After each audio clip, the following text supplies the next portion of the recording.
15 अगस्त के दिन अफगानिस्तान पर तालिबान ने कब्जा कर लिया, जिसके बाद पूरी दुनिया में एक तरह की चिंता की लकीरें खींच गईं। हालांकि इस बीच कुछ देशों ने खुशी भी जाहिर की थी। अब जो है बड़ी खबर ये आ रही है कि अफगानिस्तान के काबुल एयरपोर्ट पर गुरुवार को एक के बाद कई एक जोरदार धमाका हुआ। अमेरिकी रक्षा मंत्रालय पेंटागन के मुताबिक इन हमलों में 13 अमेरिकी सैनिकों की मौत हुई है और करीब 18 जख्मी हुए हैं।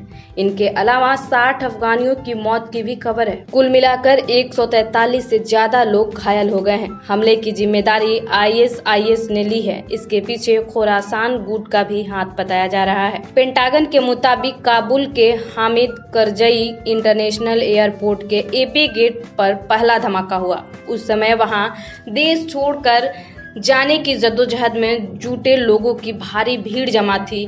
वहीं कुछ ही देर बाद एयरपोर्ट के पास बैरन होटल के नजदीक दूसरा धमाका हुआ। अमेरिकी रक्षा मंत्रालय के सचिव जॉन कर्बी ने काबुल एयरपोर्ट के गेट के पास हुए धमाके की पुष्टि की।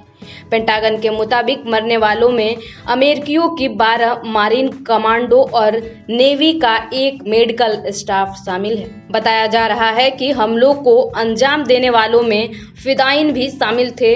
टोलो न्यूज ने 2 अमेरिकी अधिकारियों के हवाले से बताया कि हमलावरों में एक आत्मघाती था। हमले में मारे गए लोगों में महिलाओं और बच्चे भी शामिल हैं। तालिबान की वापसी के बाद से काबुल एयरपोर्ट पर लगातार अफरा तफरी मची है। अब वहां धमाके के बाद हालात और भी खराब हो चुके हैं। इसकी पहले आशंका जताई जा रही थी कि एयरपोर्ट पर जल्द ही आतंकी हमला हो सकता है, जो बात सही भी साबित हुई। बता दें कि अमेरिका भले ही अफगानिस्तान से धीरे धीरे अपना सेना हटा रहा हो, लेकिन काबुल एयरपोर्ट अभी भी अमेरिकी सेना के अंडर ही है। ब्लास्ट से कुछ देर पहले ही काबुल एयरपोर्ट से उड़ान भर रहे इटली के सैन्य विमान पर फायरिंग भी की गई थी।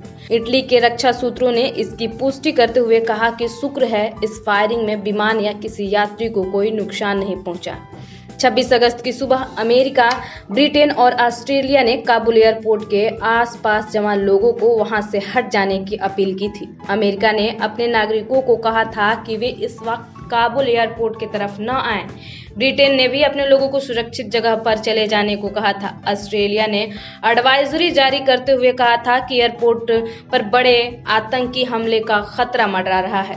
कई देशों की खुफिया एजेंसियों ने भी जानकारी दी थी कि Islamic state of Khorasan province airport पर हमले की प्लानिंग कर रहा है। कहा जा रहा था कि एयरपोर्ट पर जिस हिसाब से भीड़ जमा है, आतंकियों के लिए इस जगह को टारगेट करना आसान था। कहीं न कहीं एक तरीके से अब ये कहा जा सकता है कि काबुल एयरपोर्ट पर हुए धमाके की जानकारी अन्य देशों को पहले से थी और इसको लेकर अपने अपने नागरिकों को आगाह भी किया था।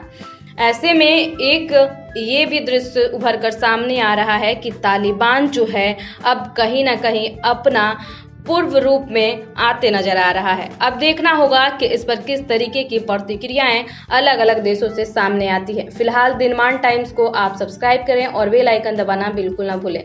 आप अगर फेसबुक पे देख रहे हैं तो लाइक करें और ट्विटर पे देख रहे हैं तो फॉलो करें और इंस्टाग्राम पे देख रहे हैं तो आप हमसे जरूर जुड़ें।